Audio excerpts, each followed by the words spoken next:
మీరు బయట రాకపోతే, నిర్మోహమాటంగా మాట్లాడకపోతే జరగబోయేది ఏంటంటే మీరే మీ మరణ శాసనాన్ని రాసుకుంటున్నారు. తమ్ముళ్ళు, ఆడబిడ్డలు, మీరు గుర్తుపెట్టుకోవాలి. రేపు జరిగే ఎన్నికలు 5 కోట్ల ప్రజానీకానికి ఈ జగన్మోహన్ రెడ్డి జరిగే ఎన్నికలు తప్ప నా ఒక్కడి కోసమో జనసేన కోసం ఇంకొకరికి కాదని చెప్పి మీకు తెలియజేస్తున్నా. రాష్ట్రాన్ని కాపాడుకుంటామా లేదా? మన పిల్లల భవిష్యత్తును బాగు చేసుకుంటామా లేదా? ఈ విషయంలో అందరికీ స్పష్టత ఉండాల్సిన అవసరం ఉంది. నేను ఒకటే మీ అందరికీ హామీ ఇస్తున్నా, నా జీవితంలో మళ్ళా పదవి ముఖ్యం కాదు. ఇటీవల కాలంలో మీరు చూశారు, ప్రపంచం మొత్తం 70-80 దేశాల్లో బ్రహ్మాండంగా స్పందించారంటే ఇది నేను ఎప్పుడు మర్చిపోలేని సంఘటనలు. అందుకే నేను ఒకటే చెప్తున్నా, నాకు ఒక ఆలోచన ఉంది. ఆ ఆలోచన తెలుగు జాతి నెంబర్ 1 జాతిగా ప్రపంచంలో ఉండాలనేది ఏకైక లక్ష్యం తప్ప ఇంకోటి కాదు. నేను ఆ రోజు విజన్ 2020 తయారు చేశా. ఈరోజు మీరు హైదరాబాద్ పోయి చూడండి. ఈరోజు హైదరాబాద్లో చూస్తే ఆ రోజు నేను ఏదైతే ఆశించానో అవన్నీ జరిగాయి. ఆ రోజు ఒక మాట చెప్పాను, మీ పిల్లల్ని బాగా చదివించండి, మీ జీవితాల్లో వెలుగు తీసుకొస్తారు, మీ కుటుంబానికి పేరు తీసుకొస్తారని చెప్పాను. నా మీద నమ్మకం ఉండి చదివించిన వారంతా ప్రపంచం మొత్తం వెళ్ళారు, బ్రహ్మాండంగా ఉద్యోగాలు చేశారు, తిరిగి మీకు డబ్బులు పంపిస్తున్నారు. మీరు కూడా గర్వపడే విధంగా చేశారు. ఈరోజు ప్రపంచంలో ఎక్కువ ఆదాయం సంపాదించేది ఎవరంటే ఇండియన్స్, భారతదేశం వాళ్ళు.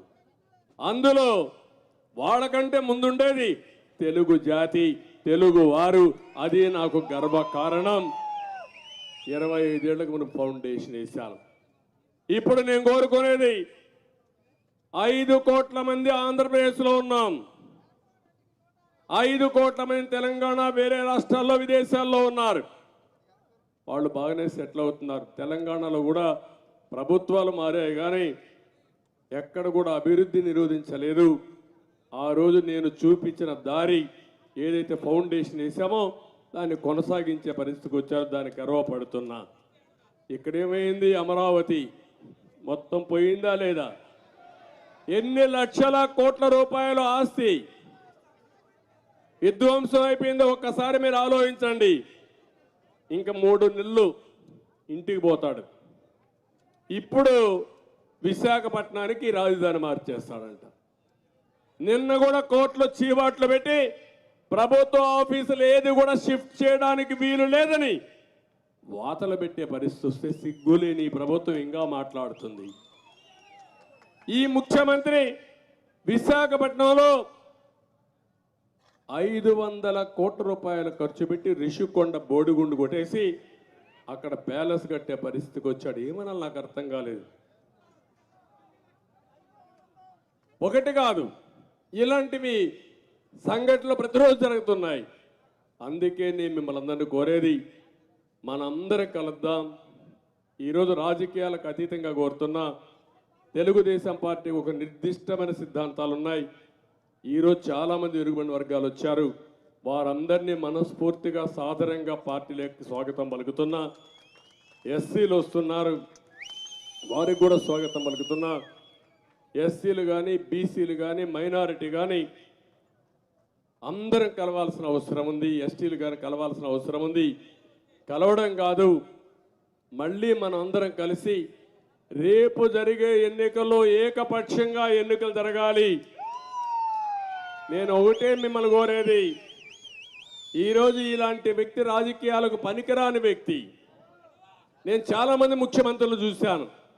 45 సంవత్సరాల్లో 10-12 మంది ముఖ్యమంత్రులు చూశాను. అందరికంటే ఎక్కువ సమయం నేనే ముఖ్యమంత్రిగా ఉన్న తెలుగు జాతిలో. అది కూడా గర్వకారణం నాకు. అది నా గొప్ప కాదు, మీరు ఇచ్చినటువంటి ఆశీస్సులు అవన్నీ. కానీ ప్రతి నిమిషం నేను ఆలోచించాను, బాధ్యతగా ప్రవర్తించాను. మళ్ళీ నా వల్ల మీకు ఏ విధంగా మేలు చేయాలని ఆలోచించాను తప్ప ఎప్పుడు కూడా అపోజిషన్ పార్టీల మీద